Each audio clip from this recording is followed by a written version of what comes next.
ఆ తండ్రి చాలా పేదవాడు. కన్న కూతురు కష్టాలు పాలు కాకూడదని రెక్కలు ముక్కలు చేసుకొని కొన్ని సందర్భాల్లో అప్పులు చేసి ఎప్పుడు కూతురు ఉత్తరం రాసినా ఇమీడియట్ గా మనీ పంపిస్తూ వచ్చేవాడు. కూతురుతో పాటు ఉన్న రూమ్మేట్స్ అందరూ ఓ రోజు ప్రశ్న వేశారు, మా నాన్న డబ్బులు పంపించమంటే 1 వీక్ ఆలస్యంగా పంపిస్తాడు, 10 days ఆలస్యంగా పంపిస్తాడు, ఒక్కొక్కసారి పంపించడు. కానీ అదేమిటే మీ నాన్న టైం పంపించేస్తాడు, ఇంతకీ మీ నాన్న ఏం చేస్తాడు? మా నాన్న ఊరు ప్రెసిడెంటే, మాకు 100 ఎకరాలకు పైగా పొలం ఉందే, బడాయి కోరు కబుర్లో.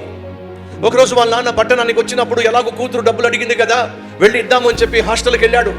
అమ్మ నేను పలానా అమ్మాయి తండ్రిని, మా అమ్మాయిని ఒకసారి కిందకి రమ్మని చెప్పన్నానంటే గబగబ కిందకు వస్తే నాన్న చూసి వాళ్ళ కూతురు చెడమడ తిట్టేసింది. బుద్ధుందా లేదా నీకు? ఎందుకు వచ్చావు నా హాస్టల్కి? నా పరువు తీయడానికి వచ్చావా? చెడమడ తిట్టేసింది. తండ్రికి అర్థం కావట్లా. అది కాదమ్మా, నువ్వు డబ్బులు కావాలని అడిగావు కదా, ఎలాగో ఈ పట్టణానికి వచ్చాను కాబట్టి ఆ డబ్బులు నీకు ఇద్దామని చెప్పి ఆ తొందరలో నీకు ఇద్దామని చెప్పి వచ్చేసానమ్మా. అన్నాడు చేయొచ్చు కదా, ఇంకెప్పుడు కూడా ఇక్కడికి రావద్దు, నీ ముఖం కూడా ఇక్కడ చూపించొద్దు. సరే తల్లి, అలాగే తల్లి, ఈ డబ్బులు తీసుకో అని చెప్పి డబ్బులు ఇస్తే ఆ డబ్బులు మొత్తం తీసేసుకుంది. ఎవరే ఈయన? మా ఇంటి దగ్గర పనిచేసే పని మనుషులే. మా నాన్న నాకు డబ్బులు ఇవ్వమని చెప్పేసి వీడిని పంపించాడు, అందుకే కోపడతాను, ఎందుకు వచ్చావు ఎక్కడికని చెప్పేసి. వెళ్దాం పదని నేను పైకి వెళ్ళిపోయిందండి. కన్న తండ్రిని పట్టుకొని పనివాడు పని మనిషి అంటే ఆ గుండె తట్టుకోలేకపోయిందండి. ఈ స్టూడెంట్స్ అందరూ నెక్స్ట్ డే కాలేజీకి వెళ్తున్నప్పుడు రైల్ క్రాసింగ్ దగ్గర అందరూ మూగి చూస్తున్నారు, ఎవరో చచ్చిపోయారు అని చెప్పి. వీళ్ళు కూడా అదే మార్గంలో వెళుతున్నప్పుడు ఆ రూమ్మేట్స్, ఏవే ఆయన మీ పనోడ్లాగా ఉన్నాడు, రాత్రి మనం చూసాం కదా పనోడు, ఆ పనోడ్లాగా ఉన్నాడు. తెర చూస్తే కన్న తండ్రి అండి.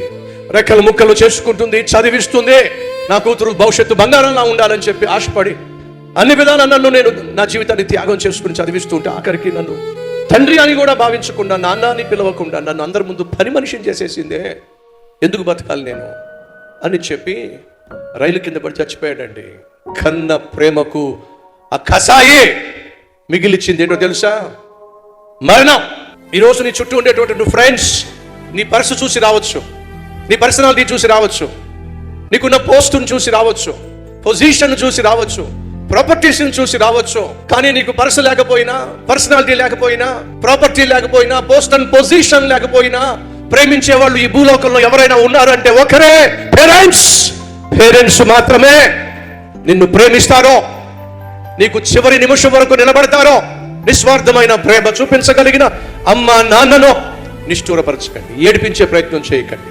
బైబిల్ సెలవిస్తుంది, నీ తల్లిని నీ తండ్రిని సన్మానించో. నువ్వు బ్రతికున్న 3 నాళ్ళు మంచి ఆరోగ్యం కలిగి సుదీర్ఘకాలం నువ్వు జీవించాలంటే అమ్మను నాన్నను ఏడిపించొద్దు.